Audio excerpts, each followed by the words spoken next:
The whole town gathered to watch Eleanor Whitmore, the mayor's refined daughter in her modest gray dress, stand beside a wild mountain man in furs, dirt still under his fingernails, long hair untamed by any barber's scissors. The church ladies whispered behind their gloved hands, calling her foolish, saying she'd thrown away her future for a man who lived in a cabin with no proper windows. Her own father refused to attend, declaring she'd chosen poverty over prosperity.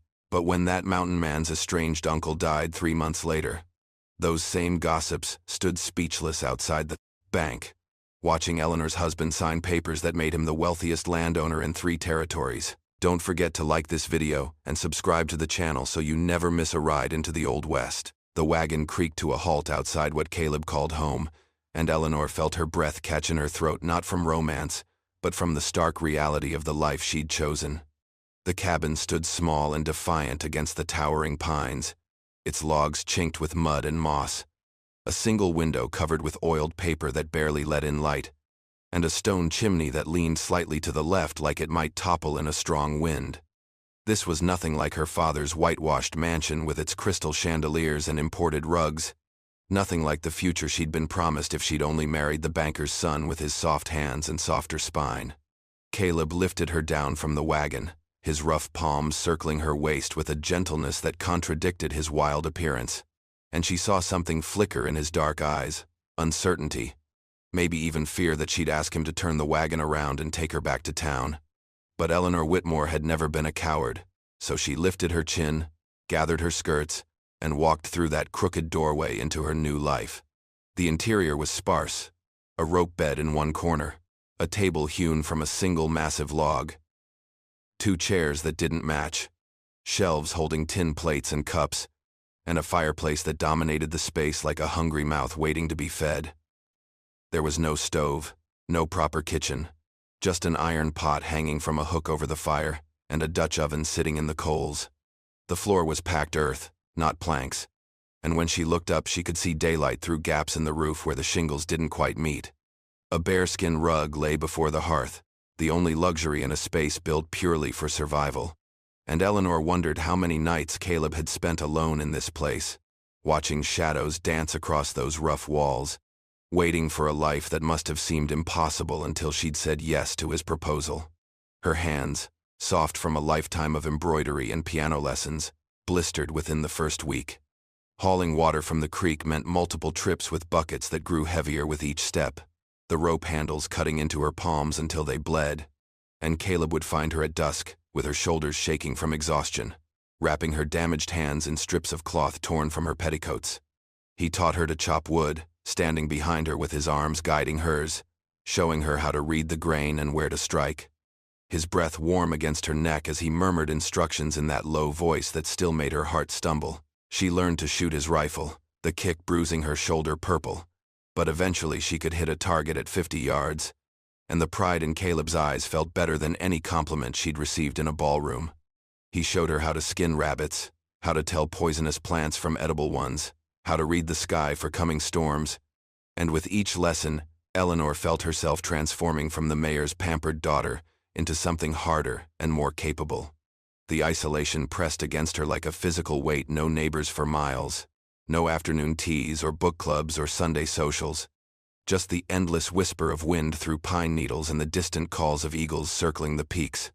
Some mornings she'd wake to find Caleb already gone, hunting or checking his trap lines, and she'd stand on the porch watching mist rise from the valleys below, feeling smaller than she'd ever felt in her life, wondering if she'd made a terrible mistake.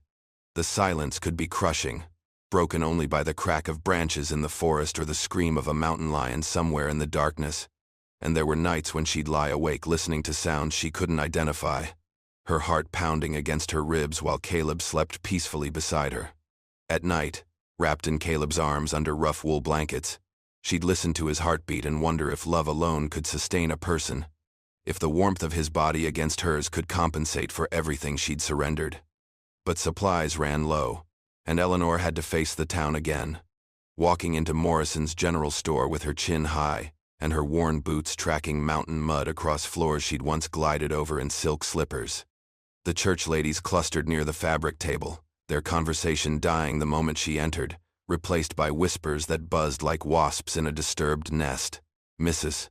Pemberton, who'd once praised Eleanor's watercolors and invited her to every social gathering, now spoke loudly enough for the entire store to hear about how some women threw away perfectly good futures for men who couldn't even afford proper windows, how desperation made fools of even the mayor's daughter, how Eleanor would be crawling back to her father's house before winter's end, mark her words.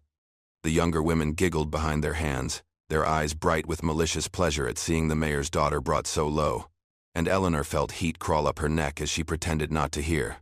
Miss Sarah Curtis, who'd once been Eleanor's closest friend, turned away when their eyes met, suddenly fascinated by a bolt of calico she had no intention of buying.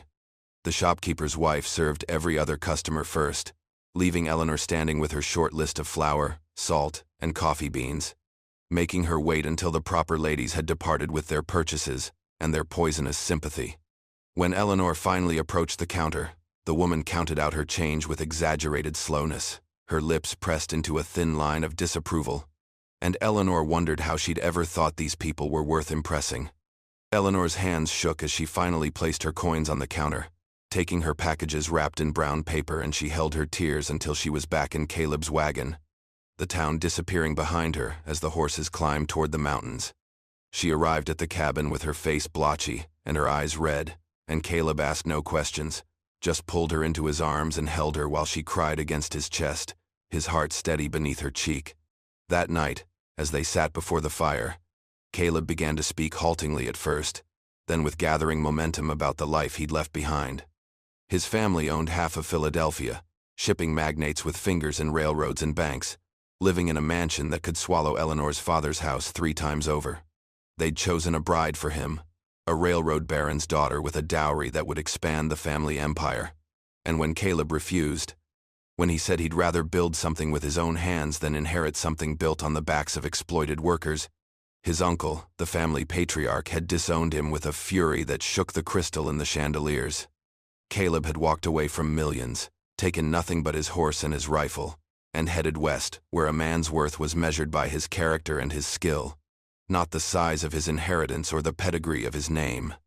He'd built this cabin log by log, survived winters that would have killed a softer man, learned to hunt and trap, and live off land that gave nothing easily, watched blizzards bury his door in snow and spring floods threaten to wash his foundation away, and never once looked back toward the life of silk suits and social obligations that had felt like a noose tightening around his throat.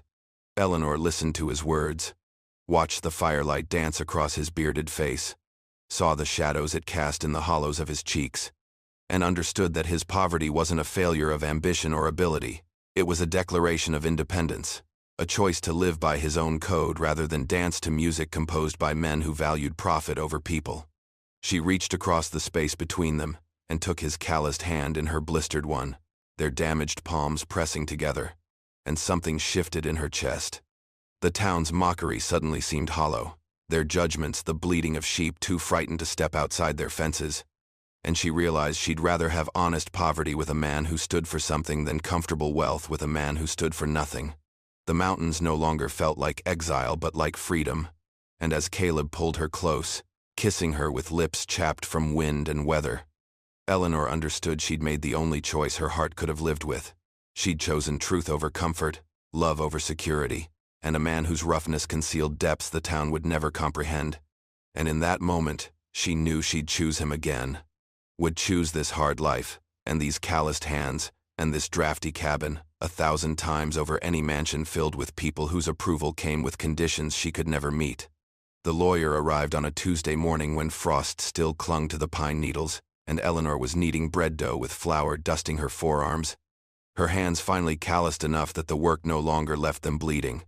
She heard the horse first, then Caleb's voice outside carrying that edge of tension he got when strangers approached their mountain, and she wiped her hands on her apron before stepping onto the porch to see a man in a fine wool suit, looking absurdly out of place among the wilderness, his polished shoes already muddy from the trail, his face pink from the exertion of the climb. The lawyer introduced himself as Herman Blackwood, from the firm of Blackwood and Associates out of Philadelphia, and he carried a leather satchel that he opened with hands soft as a child's. producing documents sealed with red wax that bore the family crest Caleb had described to her during those fireside confessions. Caleb's uncle, the patriarch who'd cast him out 7 years ago, had died, and the will named Caleb as sole heir to an empire that made Eleanor's breath stop in her chest. Timber rights across 3 territories, mining claims in Colorado that pulled silver from the earth like extracting teeth, railway stocks that paid dividends larger than most men earned in a decade, and property holdings that included warehouses, mills, and buildings in Philadelphia, Boston, and New York. The lawyer spread the papers across their rough-hewn table like he was dealing cards in a high-stakes game, his finger tracing lines of legal language that translated to millions, a fortune so vast that Eleanor couldn't properly conceive of it, couldn't make the numbers mean anything real. She tried to calculate what it meant, this wealth that could buy entire towns, but her mind couldn't grasp the scale of it, couldn't reconcile these figures with the life they'd built where every dollar was earned through sweat and careful planning. Caleb stood frozen, his calloused hands hovering over the documents like they might burn him, his face gone pale beneath his tan, and Eleanor saw him trembling as 7 years of careful distance collapsed in an instant. He'd built this life deliberately, brick by brick and log by log, chosen poverty as an act of defiance. And now his uncle was reaching from beyond the grave to drag him back into the world he'd escaped. The lawyer explained that Caleb needed to come to town, sign papers at the bank, meet with the estate executor, and begin managing assets that couldn't be ignored or abandoned without consequences for hundreds of employees and investors who depended on the businesses for their livelihoods. There were mills in Pennsylvania employing 300 men, shipping operations in Boston with contracts that needed renewing, mining concerns in Colorado where decisions made today would affect families for generations. Eleanor watched her mountain man sink into his chair, his head in his hands, and she realized that this inheritance wasn't a gift but a reckoning, a forced confrontation with the past he'd buried under 7 winters of honest work and simple living. They rode into town 3 days later, Caleb in clothes Eleanor had never seen him wear, a proper suit that had been packed in a trunk he'd never mentioned, fabric that still held the shape of the man he'd been before he became the man she'd married. He looked foreign to her in that moment, sitting stiff-backed on his horse, his long hair tied back and his beard trimmed, and she felt a flutter of fear that maybe the fortune would reclaim him, transform him back into someone who belonged in ballrooms rather than mountains. The journey down from their cabin felt like descending into another world, leaving behind the clean simplicity of pine and stone for the complicated tangles of civilization with all its expectations and demands. Eleanor wore her best dress, the one she'd saved for special occasions that never came, and she felt strange in it, like she was wearing someone else's skin, pretending to be a version of herself that had died the day she married Caleb. The town reacted like they'd been struck by lightning. Doors that had been closed to Eleanor suddenly flew open. Shopkeepers who'd made her wait now rushed to serve, and men who'd sneered at Caleb's buckskins now pumped his hand with grins that didn't reach their calculating eyes. Mrs. Pemberton appeared on the street outside the bank, her face a mask of shocked delight, proclaiming loudly that she'd always known there was something special about Mr. Brennan, that she'd told everyone Eleanor had made a wise choice, conveniently forgetting every poisonous word she'd spread like manure across the town's social garden. The younger women who'd giggled at Eleanor's worn boots now complimented her dress, asked after her health, invited her to tea with voices dripping false honey, and Eleanor felt her stomach turn at their transparent desperation. She wanted to throw their hypocrisy back in their faces, wanted to remind them of every cruel word and dismissive glance. But she held her tongue and simply nodded politely, refusing to give them the satisfaction of her anger. Miss Sarah Curtis, her former best friend, approached with tears in her eyes, claiming she'd missed Eleanor terribly, that she'd wanted to visit but her mother had forbidden it. And Eleanor looked at this woman who'd turned away from her in the general store and felt nothing but contempt for her weakness. The mayor himself, Eleanor's father, who'd declared her dead to him on her wedding day, materialized in the bank's marble lobby with an outstretched hand and words of reconciliation that tasted like ash in Eleanor's mouth. He called Caleb son, with a familiarity that was obscene, given he'd refused to attend their wedding, spoke of family bonds and how disagreements should never divide blood relations, his eyes already calculating what advantages he could extract from his suddenly wealthy son-in-law. He suggested dinner at his house, mentioned that Eleanor's old room was exactly as she'd left it, implied that they could put this unpleasantness behind them and move forward as a family. And Eleanor wanted to laugh at his presumption that money could erase the wounds he'd inflicted. Eleanor felt rage crystallize in her chest, cold and sharp as mountain ice, watching these people perform their transparent pantomime of acceptance. Their greed so naked it should have embarrassed them, but instead seemed to fuel their enthusiasm. The bank manager ushered them into his private office, offering brandy and cigars, sitting them in leather chairs that probably cost more than the entire contents of their cabin. And Eleanor sat beside Caleb as he signed document after document, his hand moving mechanically across pages that transferred empires into his name. She watched his face for signs of seduction, for hints that the wealth might corrupt the man who'd taught her to read animal tracks and find water in drought. But she saw only confusion and something that looked like grief. His jaw was tight, his shoulders rigid, and she recognized the tension he carried when he was tracking dangerous game, that careful wariness of something that could destroy him if he wasn't vigilant. The bank manager droned on about investment opportunities, about how they could leverage this wealth into even greater fortunes, about the respect and influence that would now be theirs, and with each word Eleanor felt the walls closing in, felt the weight of expectations settling over them like a suffocating blanket. After the signing, they stood on the bank steps, and investors swarmed like locusts, offering partnerships in ventures that would double the fortune, triple it, turn millions into tens of millions, if only Caleb would listen to their schemes. Men in expensive suits pressed business cards into his hands, spoke of opportunities and connections, painted pictures of empires that could span continents if only he'd see reason and join forces with men who understood how real money was made. They talked about railway expansions and mining operations, about government contracts and monopolies, about squeezing every possible penny from every possible source, and their eyes gleamed with the fever of men who'd sold their souls so long ago they'd forgotten they'd ever had them. One man spoke enthusiastically about a scheme to buy up water rights and charge farmers for irrigation.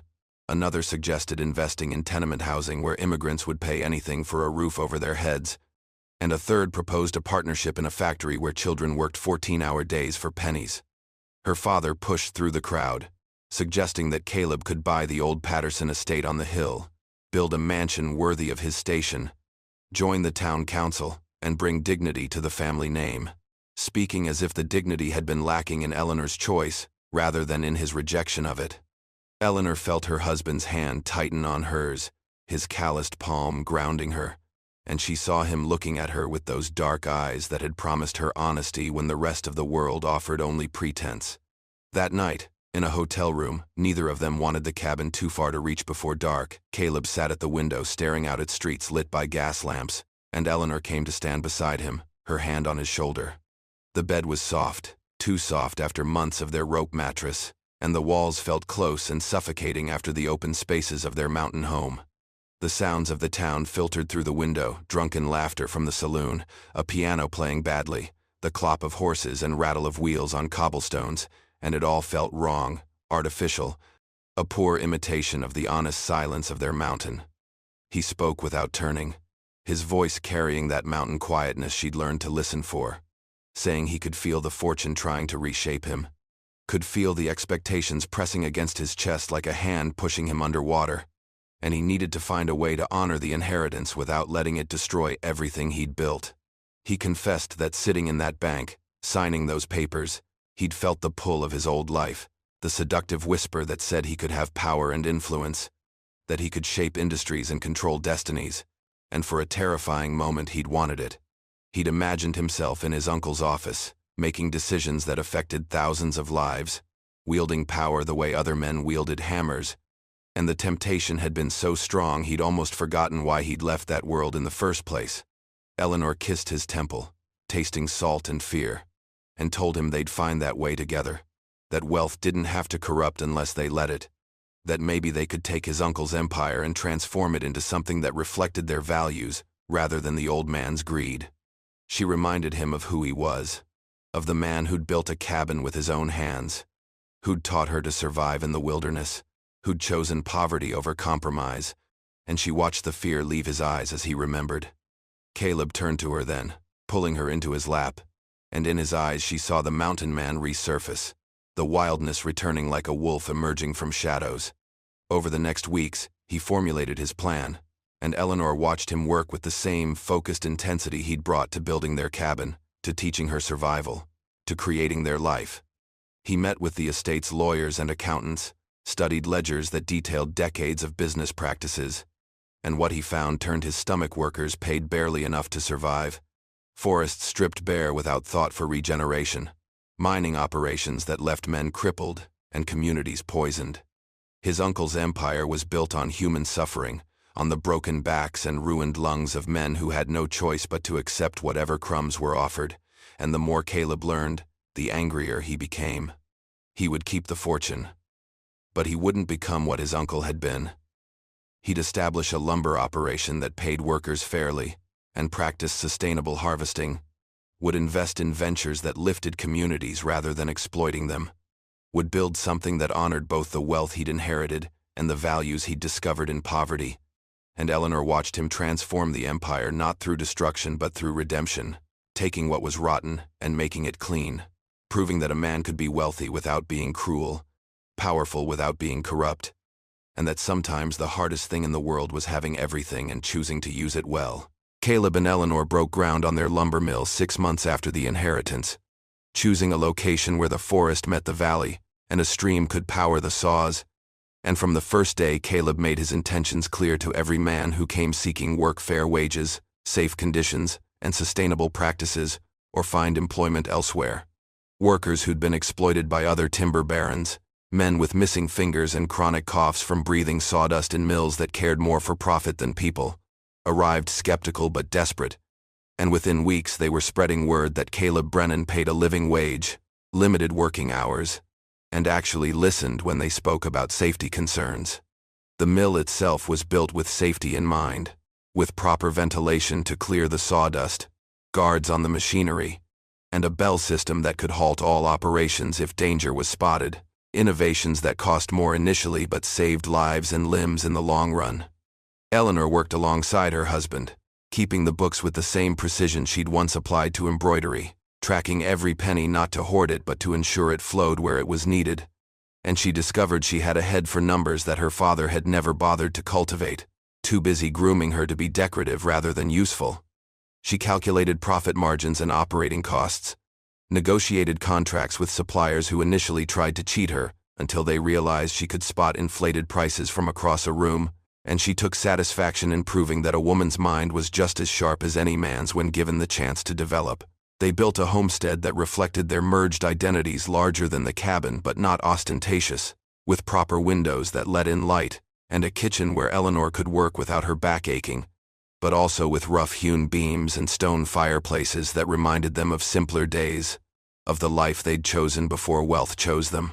The house had a wide porch where they could sit in the evenings, a library filled with books they actually read rather than displayed for show, and guest rooms for the workers and their families who sometimes needed a place to stay during hard times. The workers began building homes nearby, creating a community that valued honest labor over social climbing, and Eleanor found herself surrounded by people who judged her by her character rather than her pedigree, women who taught her to preserve vegetables and can fruit while she taught their children to read and write. She established a small schoolhouse before the larger one was built, conducting lessons in her own parlor for children whose parents worked the mill. And she discovered she had a gift for teaching, for making letters and numbers come alive for young minds hungry for knowledge. The town's established society watched this development with confusion and growing resentment, unable to understand why the Brennans didn't simply take their place at the top of the existing hierarchy, why they insisted on disrupting the comfortable order where some people mattered and others didn't. Eleanor had waited months for the right moment, and it came on a Sunday morning when she walked into church wearing a dress of fine wool but simple cut, her hair styled modestly, and took her seat in a pew near the front, where the Pemberton family had sat unchallenged for 2 generations. Mrs. Pemberton's face went purple, her mouth opening and closing like a fish pulled from water, but she said nothing because Eleanor's wealth now exceeded hers by a margin that made objection impossible. After the service, as the congregation milled about exchanging pleasantries and gossip, Eleanor approached the cluster of church ladies who'd made her life miserable, and she spoke not with anger but with the calm authority of someone who no longer needed their approval. She announced she was funding a school for the mountain children, the ones who lived too far from town to attend regular classes, the ones whose parents worked the mines and lumber camps and couldn't afford books or slates. And she'd be hiring teachers. She looked pointedly at the young widows these same church ladies had gossiped about, women who'd fallen on hard times and been judged harshly for accepting any work they could find. Mrs. Pemberton attempted to insert herself immediately, suggesting she could head a committee to oversee the school's curriculum, ensure proper moral instruction, her hands already reaching for control. But Eleanor smiled and said the committee was already formed, composed entirely of the mothers whose children would attend, because they knew better than anyone what their children needed. The widow, Sarah Mitchell, who'd been shunned for taking in laundry to feed her children, would be the head teacher, and Eleanor had already secured her commitment, along with 2 other capable women whom the church ladies had deemed beneath their notice. She funded a lending library, established a workers' cooperative where employees could purchase shares in the mill's profits, and quietly paid off the debts of families the bank had been threatening to foreclose on. And with each action she drove home the point that wealth could be used to lift rather than suppress, to build rather than exploit. The town's response split along predictable lines. Those who'd shown kindness during her poverty remained her friends, while those who'd turned their backs now found themselves outside her circle no matter how they groveled.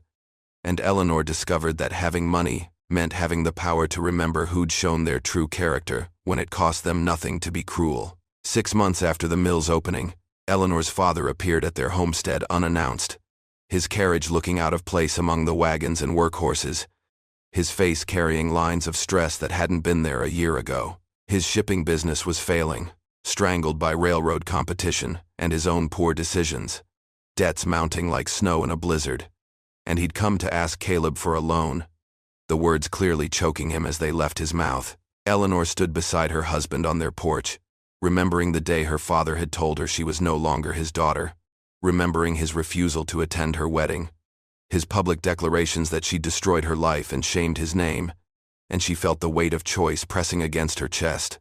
Caleb said nothing, waiting for her to speak, acknowledging with his silence that this decision belonged to her, that the man standing before them had wronged her more than him, and Eleanor loved him even more for that restraint. She could have said no, could have let her father's business collapse and watched him lose everything the way he'd been so willing to let her lose everything, and the bitter satisfaction would have been sweet as honey on her tongue.